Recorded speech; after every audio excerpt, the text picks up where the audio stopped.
Ada satu momen penting dalam hidup setiap manusia, di mana sesuatu yang tak kasat mata menentukan nasib generasi-generasi selanjutnya. Ini bukan peristiwa besar, bukan warisan tak terduga, atau keberuntungan semata. Ini adalah keputusan hening yang terbentuk jauh di lubuk hati dan pikiran seseorang saat tak ada mata yang menyaksikan. Banyak yang tak pernah menyadari momen ini. Yang lain merasakannya sebagai kegelisahan yang gigih di dada, seolah ada sesuatu yang berbisik, kisah hidupmu tak harus berakhir di tempat ia bermula. Dan tepat di persimpangan inilah, individu pertama yang benar-benar kaya dalam sebuah keluarga muncul, bukan dengan uang di tangan, melainkan dengan tindakan keberanian dari dalam diri. Pernahkah Anda merasakannya? Intuisi aneh bahwa hidup Anda bisa jauh lebih berarti daripada yang terlihat sekarang, keraguan pelan yang muncul saat Anda meninjau realitas Anda dan bertanya-tanya, apakah ini benar-benar semua yang ada untukku? Selama bertahun-tahun, saya telah mengamati laki-laki dan perempuan yang berjuang mati-matian sepanjang hidup mereka hanya untuk bertahan hidup. Orang-orang yang jujur dan rajin, namun mereka membawa semacam kepasrahan yang lelah di mata mereka. Mereka takut akan uang, takut akan kegagalan, takut mencoba, takut kritik, takut terlihat sombong, takut melangkah keluar dari batas-batas di mana semua orang lain tetap berada. Rasa takut sering menyamar sebagai kehati-hatian, padahal jauh di lubuk hati, itu hanyalah penolakan untuk bertumbuh. Kebanyakan orang tidak gagal karena kekurangan kemampuan.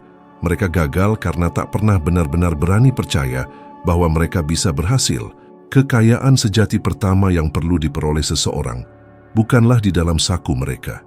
Itu berada di dalam pikiran mereka.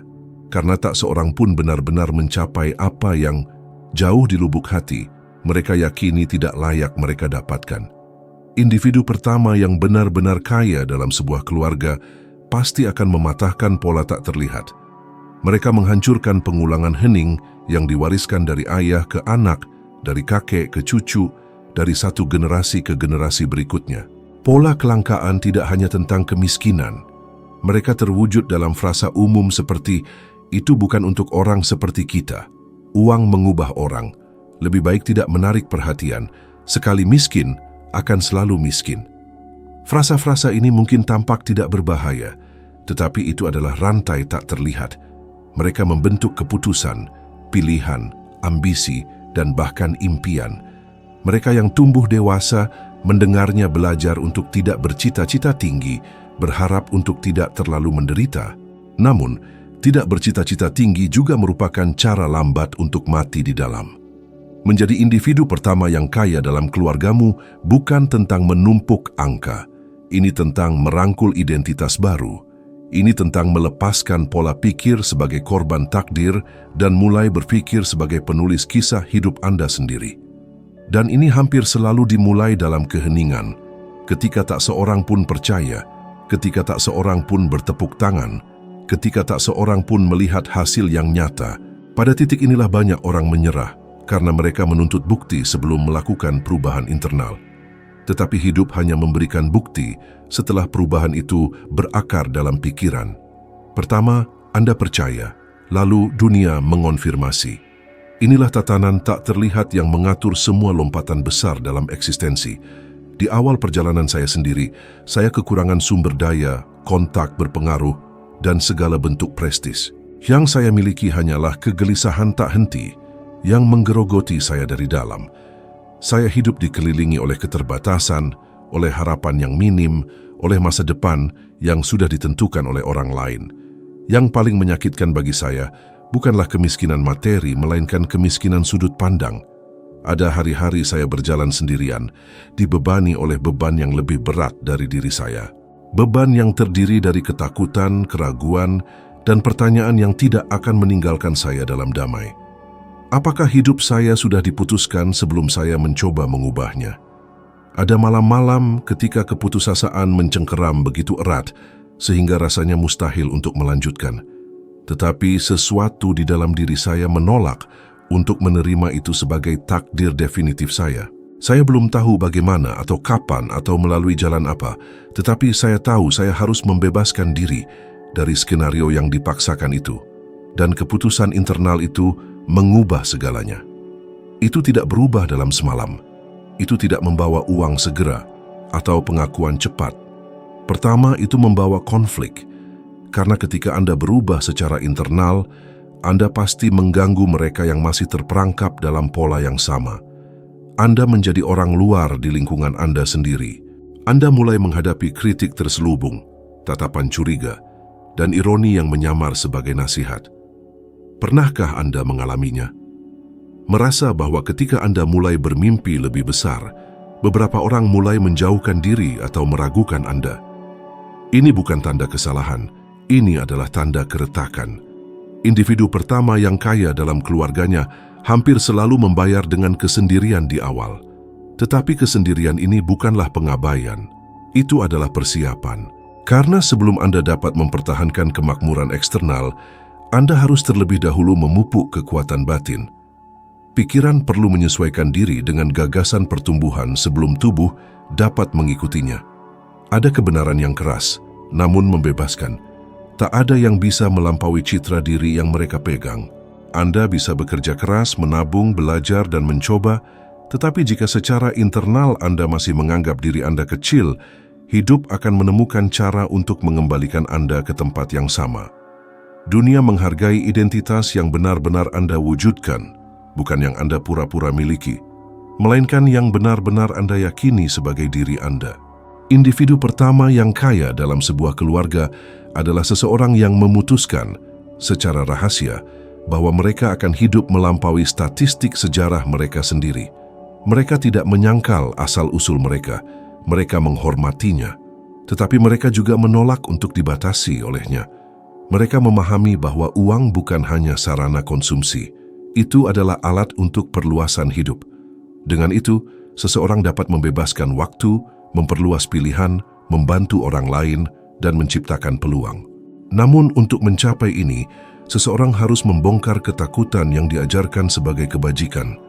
Takut membuat kesalahan, takut mencoba, takut membicarakan uang, takut dihakimi, takut terlihat berbeda. Mayoritas orang hidup terperangkap oleh ketakutan yang tidak pernah mereka pilih, namun diterima seolah-olah itu melekat pada karakter mereka. Dan inilah kebenaran yang hampir tidak seorang pun ucapkan dengan lantang. Uang tidak mengubah siapapun, itu hanya memperkuat apa yang sudah ada di dalam diri. Jika rasa takut ada, ia tumbuh. Jika keberanian ada, ia juga tumbuh. Jika kemurahan hati ada, ia berlipat ganda. Individu pertama yang kaya dalam sebuah keluarga tidak perlu terlahir dengan bakat luar biasa. Mereka perlu mengembangkan disiplin mental untuk berpikir berbeda ketika semua di sekitar mereka berpikir sama. Mereka harus belajar mengendalikan pikiran mereka sebelum mencoba mengendalikan hasil. Karena hasil hanyalah bayangan dari apa yang terjadi di dalam. Dunia luar adalah cerminan tanpa ampun dari dunia batin. Seberapapun Anda berjuang, jika pikiran Anda masih berputar-putar, Anda akan selalu kembali ke titik yang sama. Kemakmuran yang langgeng hanya muncul ketika seseorang secara sadar membebaskan diri dari peran penyintas dan merangkul peran pembangun. Dan ini menuntut jenis keberanian yang tidak muncul dalam pidato-pidato yang fasih. Ini adalah keberanian untuk berubah ketika tak seorang pun percaya, untuk bertahan ketika tak seorang pun melihat, untuk melanjutkan ketika tak seorang pun mengakui. Kisah setiap keluarga berubah hanya karena pada suatu titik satu individu memutuskan untuk menjadi berbeda. Keputusan ini tak menciptakan keriuhan, tak menjadi berita utama, tetapi itu bergema melalui generasi-generasi. Dan itu semua dimulai dengan tindakan sederhana untuk percaya bahwa kisah Anda bisa lebih besar dari statistik yang diberikan kepada Anda sejak masa kanak-kanak. Kekayaan sejati selalu bermula sebagai penolakan hening terhadap takdir yang orang lain coba paksakan padamu. Setelah keputusan internal dibuat, fase paling berbahaya dari perjalanan dimulai. Ketika tidak ada apapun di luar yang berubah, tetapi segala sesuatu di dalam sudah bergejolak. Disinilah mayoritas menyerah, karena upaya dimulai tetapi hasilnya belum terlihat. Pikiran manusia bersifat tidak sabar. Ia mendambakan bukti cepat, tanda-tanda langsung, konfirmasi eksternal sebelum mempertahankan disiplin internal. Dan itulah mengapa begitu banyak orang memulai penuh antusiasme hanya untuk berhenti beberapa hari kemudian. Pernahkah Anda menyadari betapa mudahnya bersemangat untuk sesaat dan kemudian kembali ke kebiasaan lama yang sama? Pernahkah Anda memulai sesuatu penuh harapan hanya untuk meninggalkannya dalam minggu pertama? Ini bukan kelemahan karakter, ini adalah kurangnya kendali atas pikiran sendiri. Individu pertama yang kaya dalam sebuah keluarga harus memenangkan pertempuran tak kasat mata ini setiap hari. Pertarungan antara keinginan untuk bertumbuh dan kenyamanan untuk tetap tidak berubah. Kekayaan mulai dibangun ketika seseorang belajar melakukan hari ini apa yang hanya akan membuahkan hasil jauh di kemudian hari. Ini adalah salah satu perbedaan terbesar antara mereka yang mematahkan pola dan mereka yang mengulanginya. Yang satu hidup untuk saat ini, yang lain membangun masa depan. Kebanyakan orang menukar tahun-tahun kemakmuran demi beberapa menit kenyamanan. Mereka bekerja, menghasilkan, membelanjakan, lelah, mengeluh, dan memulai kembali siklus yang sama. Ketika peluang untuk berubah muncul pula ketakutan kehilangan sedikit yang sudah mereka miliki. Dan dengan demikian, orang-orang melindungi kelangkaan seolah itu adalah keamanan. Tetapi keamanan bukan tentang tetap stagnan. Keamanan sejati adalah kemampuan untuk beradaptasi dan bertumbuh. Individu pertama yang kaya dalam keluarganya harus belajar hidup berdampingan dengan ketidakpastian tanpa panik. Mereka harus belajar menginvestasikan waktu di mana belum ada hasil yang terlihat. Mereka perlu menanggung keheningan hasil di awal. Karena kemakmuran pertama-tama dibangun dalam struktur pikiran yang tak terlihat sebelum terwujud dalam bentuk uang yang nyata. Sekarang, saya ingin sejenak menghentikan pembahasan ini untuk sesuatu yang penting. Jika semua yang telah Anda dengar sejauh ini beresonansi dengan Anda, jika Anda merasa pesan ini berbicara langsung ke dalam hidup Anda, mohon klik suka dan berlangganan saluran ini. Gerakan sederhana ini memperkuat pekerjaan kami, memungkinkan konten ini menjangkau lebih banyak orang, dan membantu menjaga misi transformasi pola pikir ini tetap hidup. Terkadang, satu klik bisa mengubah lebih banyak kehidupan daripada yang bisa dibayangkan. Mari kita lanjutkan. Ada satu prinsip yang mengatur setiap penciptaan kekayaan. Pikiran harus dilatih seperti otot. Tak seorang pun terlahir dengan pola pikir yang makmur. Itu dipelajari. Selama puluhan tahun, studi telah menunjukkan bahwa emosi mendominasi keputusan kebanyakan orang, termasuk keputusan keuangan. Manusia jarang memilih berdasarkan logika. Mereka memilih untuk meredakan kecemasan, ketakutan, frustrasi, dan rasa tidak aman. Itulah mengapa banyak orang menghabiskan uang untuk meringankan rasa sakit, makan untuk menghilangkan ketegangan, atau menyerah untuk melarikan diri dari ketakutan. Orang kaya yang pertama dalam sebuah keluarga perlu belajar untuk tidak secara membabi buta menuruti emosi mereka sendiri. Mereka perlu merasakan ketakutan, tetapi tidak menyerah padanya. Mereka perlu merasa tidak aman, tetapi tidak membiarkan itu mendikte nasib mereka. Kesalahan finansial terbesar kebanyakan orang tidak berasal dari dompet mereka. Itu berasal dari keputusan emosional yang dibuat selama saat-saat rentan. Berapa kali seseorang bersumpah untuk mengubah hidup mereka, belajar lebih banyak, atau bertumbuh hanya untuk meninggalkan segalanya setelah menghadapi kritik. Seberapa sering seseorang memutuskan untuk menabung uang, tetapi pada hari pertama yang sulit, menghabiskan semuanya hanya untuk merasa lebih baik selama beberapa menit? Kemiskinan bersifat emosional sebelum bersifat materi. Begitu pula kekayaan. Izinkan saya berbagi sebuah episode dari perjalanan saya sendiri yang masih membekas dalam diri saya hingga hari ini. Ada suatu periode ketika saya percaya saya membuat kemajuan, tetapi jauh di lubuk hati, saya benar-benar kelelahan. Saya bekerja keras, tetapi hasilnya tidak berarti. Ada hari-hari saya merasa malu bahkan untuk menatap mata orang. Saya dalam hati bertanya-tanya, apakah semua itu masuk akal? Atau apakah saya hanya mengejar ilusi? Selama salah satu fase ini, saya menerima tanggapan negatif yang menghantam saya seperti pukulan langsung.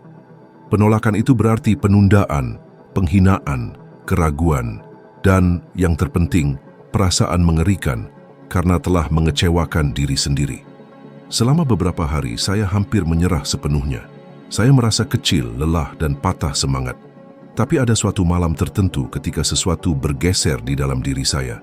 Tidak ada mukjizat, tidak ada uang tak terduga, tidak ada tepuk tangan. Hanya ada sebuah keputusan yang hening. Saya tidak akan membiarkan momen itu mendefinisikan kisah saya. Rasa sakit itu tidak melumpuhkan saya. Itu mendorong saya maju. Saya mengubah frustrasi menjadi disiplin. Saya mengubah rasa malu menjadi studi yang terfokus. Saya menyalurkan rasa tidak aman menjadi tindakan yang konsisten. Bukan karena saya secara inheren kuat, tetapi karena saya lelah merasa lemah.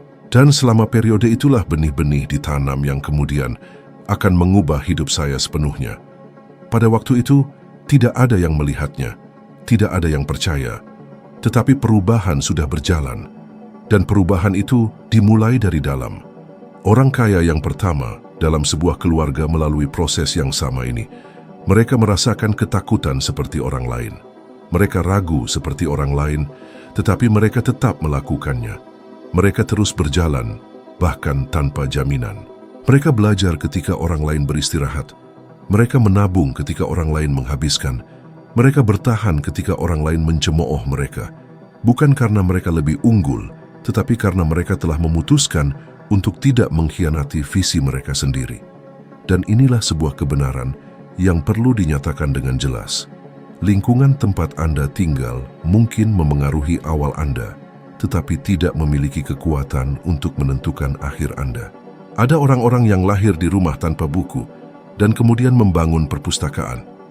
Ada orang-orang yang tumbuh dikelilingi oleh kelangkaan dan menciptakan kelimpahan. Ada orang-orang yang diberitahu sepanjang hidup mereka bahwa mereka tidak mampu dan membuktikan sebaliknya dengan hasil. Ini tidak terjadi secara kebetulan. Ini terjadi karena seseorang pada suatu titik memutuskan untuk membebaskan diri dari kepercayaan yang diwariskan. Menjadi orang kaya yang pertama dalam keluarga Anda berarti menerima bahwa Anda akan menjadi pengecualian. Dan pengecualian selalu menimbulkan ketidaknyamanan. Orang merasa terancam ketika seseorang yang dekat dengan mereka mencoba melampaui apa yang dianggap tidak bisa diubah oleh semua orang. Anda mungkin mendengar bahwa Anda telah berubah, bahwa Anda terlalu ambisius, bahwa Anda bermimpi terlalu besar. Tetapi jauh di lubuk hati, banyak dari kritik ini berasal dari ketakutan orang lain untuk menghadapi batasan mereka sendiri. Pertumbuhan satu orang selalu berhadapan dengan stagnasi orang lain. Dan itulah mengapa perjalanan ini menuntut lebih dari sekadar kemauan. Ini membutuhkan ketahanan mental. Ini menuntut kejelasan tujuan. Ini menuntut konsistensi emosional. Orang kaya yang pertama dalam keluarga perlu belajar untuk menjadi stabil secara emosional di hadapan hasil yang tidak stabil. Mereka perlu belajar untuk tidak terlalu gembira dengan kemenangan kecil atau hancur oleh kekalahan kecil. Karena kemakmuran sejati bukanlah satu lompatan. Ini adalah pembangunan yang berkelanjutan, sebuah langkah harian yang sering tidak terlihat oleh mata yang terburu-buru. Ada titik penentu dalam perjalanan ini di mana seseorang berhenti hanya melawan keadaan dan mulai melawan identitas lama mereka sendiri. Ini adalah pertarungan tersulit dari semuanya, karena musuh tidak lagi eksternal. Itu ada di dalam. Pada tahap inilah banyak orang yang telah membuat beberapa kemajuan akhirnya mundur, bukan karena kurangnya kesempatan, tetapi karena konflik internal yang berlebihan. Citra diri lama mulai berteriak ketika yang baru belum kokoh terbentuk.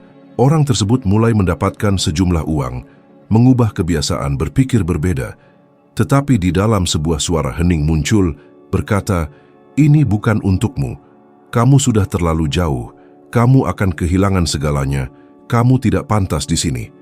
Dan ketika suara ini tidak dihadapi, itu menyabotase keputusan, menyebabkan penundaan, menciptakan kesalahan, menyebabkan kerugian, dan mengembalikan orang tersebut ke titik awalnya. Pernahkah Anda merasakan ini? Pernahkah Anda merasa takut justru ketika segala sesuatu tampak mulai berhasil? Pernahkah Anda ingin menyerah justru ketika Anda paling dekat untuk memecahkan pola lama? Ini adalah pikiran yang mencoba melindungi identitas lama. Otak lebih memilih rasa sakit yang dikenal daripada risiko yang tidak diketahui. Itulah mengapa menjadi orang kaya yang pertama dalam keluarga membutuhkan tidak hanya belajar cara menghasilkan uang, tetapi belajar untuk secara emosional menopang evolusi diri sendiri. Kebanyakan orang tidak kehilangan uang karena faktor eksternal. Mereka kehilangannya karena konflik internal yang belum terselesaikan. Mereka mengaku ingin makmur, tetapi merasa bersalah ketika mulai melakukannya.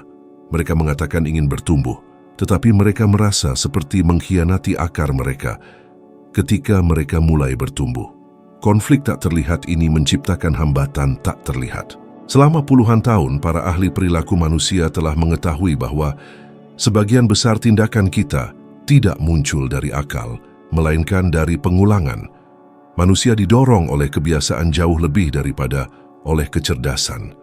Pikiran belajar melalui pengkondisian, melalui gambaran yang berulang, melalui frasa yang menjadi kebenaran internal. Jika seseorang tumbuh dengan mendengar bahwa uang adalah penderitaan, gambaran itu menjadi program.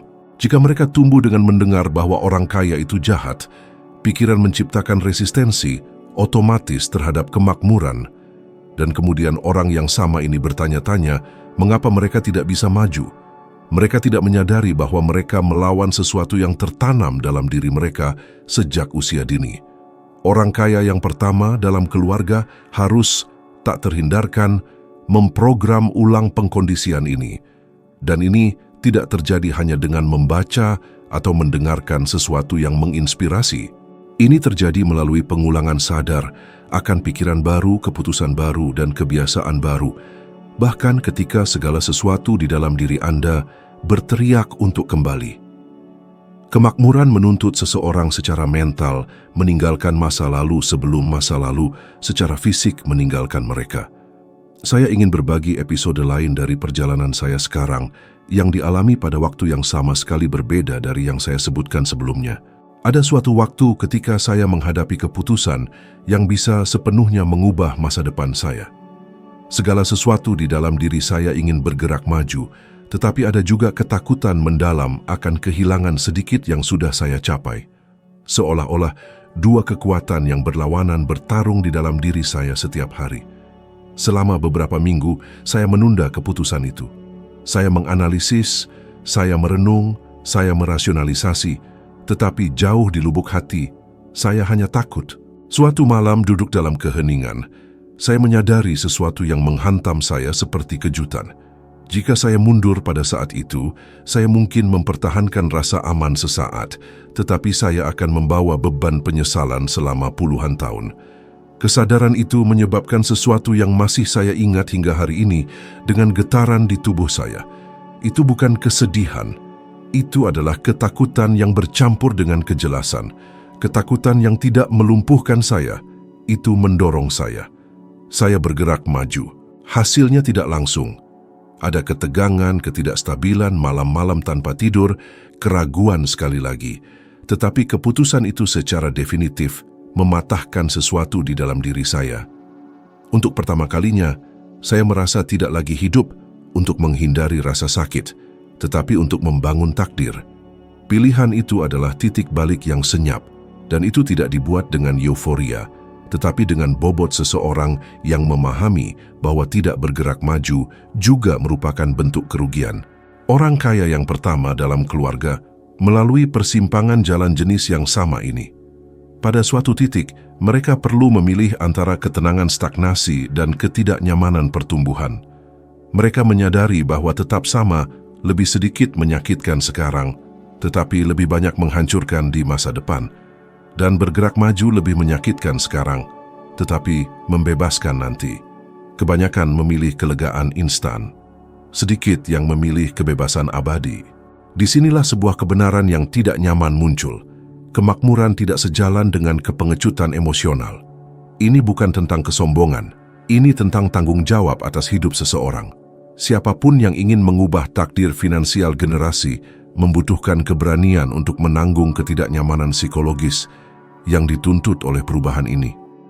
Ada aspek kekayaan yang sering tidak terucapkan. Itu memperbesar tanggung jawab.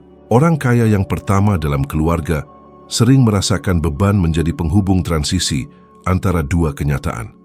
Mereka merasa berjuang, bukan hanya untuk diri sendiri, tetapi juga untuk mereka yang datang sebelumnya dan mereka yang akan datang setelahnya.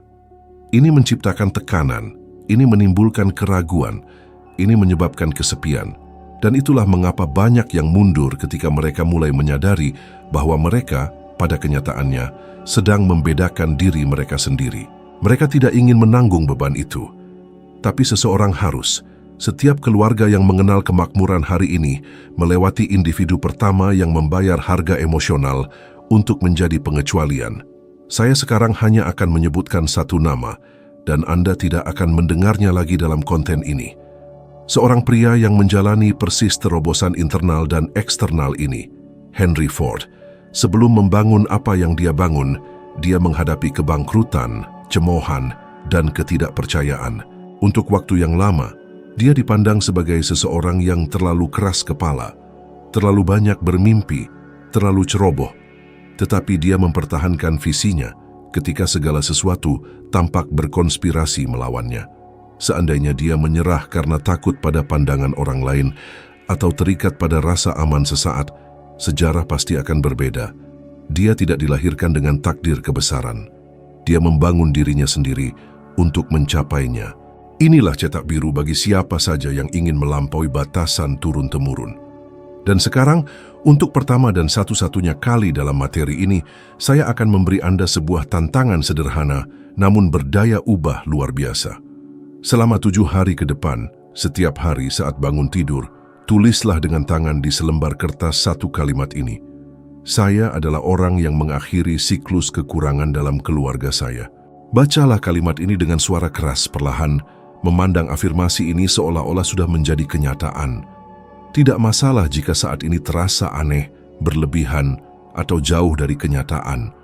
Otak belajar melalui pengulangan. Identitas Anda mulai menyesuaikan diri dengan gambaran yang Anda pegang teguh setiap hari. Ritual harian kecil ini mulai menggeser keyakinan lama dan membuka ruang untuk persepsi diri yang baru. Jangan meremehkan kekuatan gambaran yang dipegang teguh secara konsisten. Menjadi orang pertama yang kaya dalam keluarga Anda bukanlah peristiwa yang berdiri sendiri. Ini adalah proses transformasi internal yang terwujud secara eksternal seiring waktu. Mereka yang berhasil melewati fase ini akan memahami bahwa penghalang terbesar bukanlah kekurangan peluang, melainkan ketakutan untuk melepaskan diri lama mereka. Pada titik inilah seseorang berhenti meminta izin dari kehidupan dan mulai bertindak layaknya seseorang yang tahu bahwa mereka dilahirkan untuk sesuatu yang lebih besar. Dan ketika perubahan ini terjadi secara internal, dunia, cepat atau lambat, akan dipaksa untuk menata ulang dirinya secara eksternal. Begitu identitas mulai bergeser, ujian sunyi lainnya muncul, kesabaran. Sedikit orang membicarakannya, tetapi ketidaksabaran telah menghancurkan lebih banyak impian daripada kekurangan bakat. Orang pertama yang kaya dalam keluarga tidak hanya kalah karena kesalahan. Mereka berisiko kalah karena terburu-buru. Pikiran mulai melihat kemungkinan, hati dipenuhi antisipasi, tetapi dunia masih bergerak dengan kecepatannya yang lama. Dalam celah antara visi dan ganjaran, inilah banyak orang yang hancur secara emosional. Seseorang mulai berpikir, saya sudah melakukan segalanya dengan benar, lalu mengapa uangnya belum juga datang seperti yang saya harapkan? Mengapa saya masih merasa takut? Mengapa saya masih tersandung? Dan disinilah terletak jebakan berbahaya, mengacaukan proses dengan kegagalan. Pertumbuhan sejati terasa menyakitkan karena menuntut waktu, dan waktu jika disalahpahami berubah menjadi musuh. Tepat pada tahap inilah perbandingan muncul. Seseorang mulai membandingkan dirinya dengan hasil orang lain. Mereka melihat orang-orang yang lebih cepat makmur, yang lebih awal maju, yang tampaknya lebih baik. Perbandingan ini meracuni pikiran. Ia menimbulkan rasa malu, urgensi, kecemasan, dan keputusan tergesa-gesa. Tidak ada yang membangun kekayaan yang kokoh dengan bersaing melawan waktu orang lain. Setiap kisah memiliki ritme tak terlihatnya sendiri. Orang pertama yang kaya dalam keluarga perlu belajar menghormati waktunya sendiri, bahkan ketika segala sesuatu dalam dirinya ingin melompati tahapan. Ada juga jenis rasa sakit yang sunyi yang menyertai mereka yang mulai makmur, rasa bersalah. Rasa bersalah karena memiliki keadaan yang lebih baik, sementara orang lain tidak. Rasa bersalah karena menginginkan lebih dari apa yang lingkungan Anda pernah izinkan. Rasa bersalah karena melepaskan diri dari keadaan di mana orang lain tetap tinggal. Rasa bersalah ini tidak berasal dari niat buruk. Ia muncul dari ikatan emosional dengan asal-usul seseorang. Masalahnya adalah jika seseorang tidak belajar menghadapi rasa bersalah ini, mereka secara tidak sadar akan menyabotase diri sendiri untuk meringankan beban ini. Mereka kehilangan peluang, membuat keputusan buruk, salah mengelola apa yang mereka peroleh, terlibat dalam bisnis yang tidak mereka pahami. Semua untuk secara tidak sadar kembali ke level yang sama dengan lingkungan mereka. Seolah-olah pikiran berkata, disinilah tempatmu. Untuk makmur, seseorang perlu belajar untuk makmur tanpa harus meminta maaf atas hal itu. Ini bukan tentang membenci akar Anda, tetapi tentang menghormatinya melalui evolusi. Penghormatan sejati kepada keluarga bukanlah mengulang penderitaan, melainkan mengakhirinya. Bertahun-tahun yang lalu, saya melewati periode di mana rasa bersalah ini nyaris merenggut segalanya dari saya. Saya telah melaju jauh melampaui apa yang saya sendiri bayangkan mungkin terjadi. Beberapa pintu terbuka, tanggung jawab baru muncul, keputusan baru perlu diambil. Namun dalam kesunyian, saya mulai merasa tidak pada tempatnya. Seolah-olah saya tidak lagi sepenuhnya menjadi bagian dari dunia lama, tetapi juga belum merasa pantas untuk dunia yang baru. Ruang di antara ini sangat menguras emosi. Dalam beberapa pertemuan, saya melihat tatapan yang berbeda. Dalam beberapa percakapan, keheningan yang canggung. Saya merasa bahwa perubahan diri saya menciptakan jarak tak terlihat antara saya dan orang-orang yang saya sayangi. Ada satu hari tertentu ketika, sepulang dari percakapan yang sulit, saya berjalan sendirian untuk waktu yang lama, dengan sesak di dada yang terasa nyata secara fisik. Untuk sesaat, terlintas di benak saya untuk mundur, menyederhanakan segalanya, kembali menjadi diri saya yang dulu, hanya untuk mengembalikan perasaan memiliki itu. Itu sangat menyakiti saya. Namun pada hari itu juga, saya memahami sesuatu yang mengubah pandangan saya selamanya. Saya tidak menjauhi orang-orang. Saya hanya mengubah peran saya dalam cerita saya sendiri. Saya tidak dipanggil untuk mengulang peran lama yang sama. Saya dipanggil untuk membuka pintu yang baru. Ketika saya memahami itu, rasa bersalah kehilangan kekuatannya. Rasa sakit itu tidak langsung hilang, tetapi ia mendapatkan makna. Dan rasa sakit yang bermakna berubah menjadi kedewasaan. Orang pertama yang kaya dalam keluarga perlu belajar untuk menahan jenis ketidaknyamanan emosional ini tanpa merusak diri sendiri. Mereka perlu memahami bahwa pertumbuhan juga menuntut pelepasan versi lama dari diri mereka, dan bahkan beberapa hubungan yang hanya ada selama segalanya tetap sama. Ini sulit diterima, tetapi tidak dapat dihindari. Anda tidak mengubah takdir finansial seluruh generasi tanpa mengubah struktur emosional yang menopang takdir tersebut. Pikiran perlu menjadi lebih luas daripada lingkungan tempat ia dilahirkan.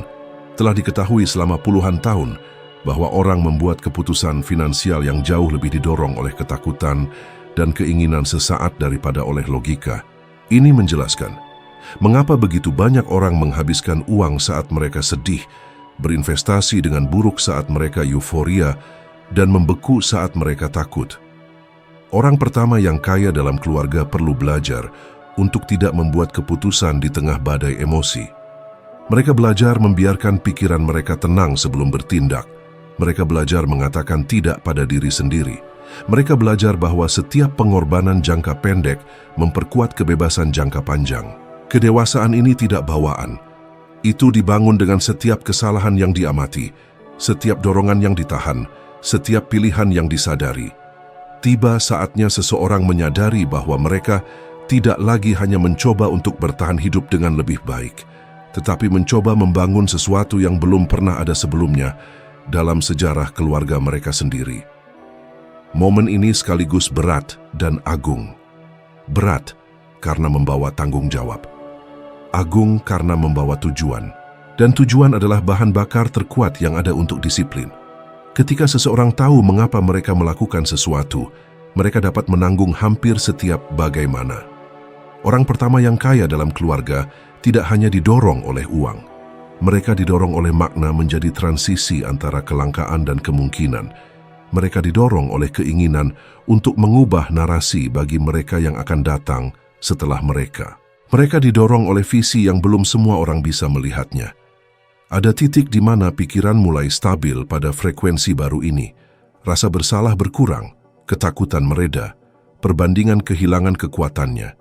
Seseorang mulai merasa bahwa mereka, akhirnya, menempati tempat yang selayaknya di dunia. Bukan tempat yang diwarisi, melainkan yang ditaklukkan. Dan ketika ini terjadi, sesuatu yang pasti berubah dalam cara mereka memandang uang, pekerjaan, peluang, dan kehidupan itu sendiri.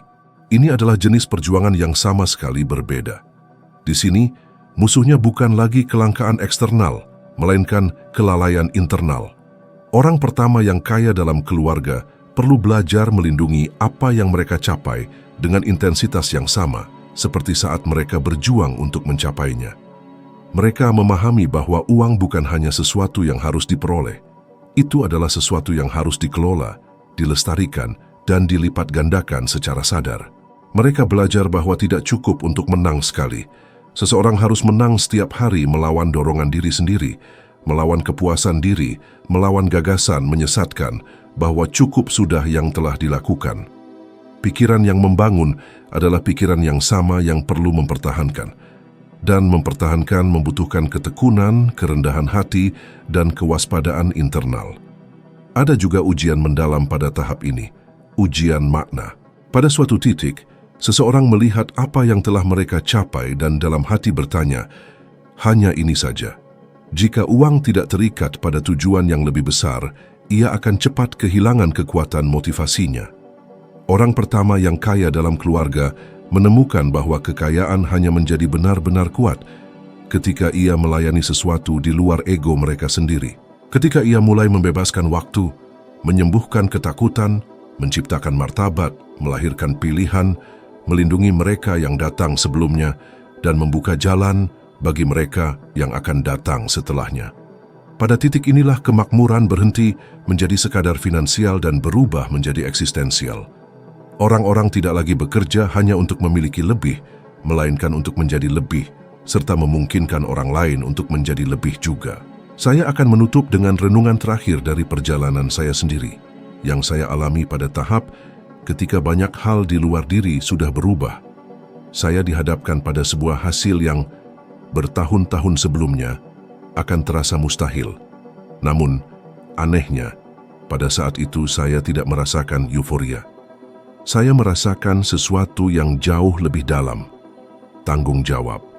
Saya memahami bahwa apa yang diam-diam saya impikan tidak lagi hanya menjadi milik saya sendiri. Ia juga menjadi milik orang-orang yang akan terdampak oleh hasil ini, baik secara langsung maupun tidak langsung. Ada sejenak emosi yang tertahan, nyaris seperti ada gumpalan di tenggorokan, bukan karena ledakan kebahagiaan, melainkan kesadaran yang mendalam. Kesadaran bahwa apapun yang lahir semata-mata untuk diri sendiri pada akhirnya akan sirna, dan segala sesuatu yang selaras dengan tujuan yang lebih besar akan tumbuh melampaui rentang hidupnya sendiri. Pada hari itu, saya benar-benar memahami bahwa kekayaan sejati bukan tentang seberapa banyak yang Anda kumpulkan, melainkan seberapa besar Anda mampu mempertahankan tanpa kehilangan jati diri. Orang pertama yang kaya dalam sebuah keluarga adalah seseorang yang belajar menyeimbangkan 3 kekuatan yang jarang bisa berjalan beriringan: ambisi, disiplin, dan kerendahan hati. Ambisi untuk memulai, disiplin untuk tetap berada di jalur, kerendahan hati untuk tidak menyimpang. Ketika Anda mencapai tingkatan yang lebih tinggi, ia memahami bahwa setiap siklus pertumbuhan akan membawa ketakutan baru, tanggung jawab baru, dan pilihan baru. Dan ia tidak menipu diri sendiri dengan berpikir bahwa suatu hari semuanya akan menjadi mudah. Ia hanya menjadi lebih kuat, lebih stabil, dan lebih sadar dengan setiap langkah. Dan inilah sebuah kebenaran yang nilainya melampaui segala bentuk uang. Menjadi orang kaya pertama dalam keluarga Anda bukan sekadar tentang keuntungan finansial. Ini tentang memperkaya sejarah. Ini tentang memutus lingkaran kelangkaan. Ini tentang membuktikan melalui tindakan bahwa takdir dapat ditulis ulang. Ini tentang mendemonstrasikan tanpa pidato besar bahwa realitas baru itu mungkin. Ini tentang menciptakan garis pemisah antara sebelum dan sesudah bagi seluruh generasi. Anda mungkin telah mencapai titik ini dengan keraguan, ketakutan, bahkan ketidakpercayaan. Itu wajar. Setiap lompatan dimulai dengan hati yang gelisah. Namun satu hal pasti, seseorang pada suatu titik dalam garis keturunan Anda perlu menjadi yang pertama untuk berani. Pertanyaan yang bergema sekarang bukan tentang uang. Ini tentang identitas. Siapa yang Anda putuskan untuk menjadi mulai saat ini? Sebelum kita melanjutkan, saya ingin Anda berhenti sejenak dan pikirkan hanya satu orang. Satu orang yang Anda tahu, jauh di lubuk hati Anda, memiliki potensi lebih besar dari apa yang hidup izinkan mereka lihat sejauh ini. Seseorang yang berjuang dalam diam, yang memikul keraguan, ketakutan, tanggung jawab, dan mungkin bahkan perasaan bahwa mereka lahir di tempat di mana impian harus tetap kecil untuk menghindari terlalu banyak rasa sakit. Sekarang bayangkan dampak yang bisa dihasilkan oleh satu ide ketika ia mendarat di benak yang tepat, pada saat yang tepat. Terkadang, satu pesan bisa mengubah lebih banyak daripada bertahun-tahun penderitaan yang berulang. Jika konten ini menemukan gema di hati Anda, jangan simpan untuk diri sendiri. Bagikan dengan orang istimewa itu, bukan sebagai seseorang yang memaksakan kebenaran, melainkan sebagai seseorang yang menjulurkan jembatan. Karena tidak ada yang menjadi hebat sendirian, dan seringkali langkah pertama sebuah transformasi dimulai ketika seseorang percaya pada kita, bahkan sebelum kita percaya pada diri sendiri. Saya akan di sini berjalan bersama Anda, karena perjalanan ini masih menyimpan wawasan yang bisa mengubah segalanya. Sampai jumpa di video berikutnya.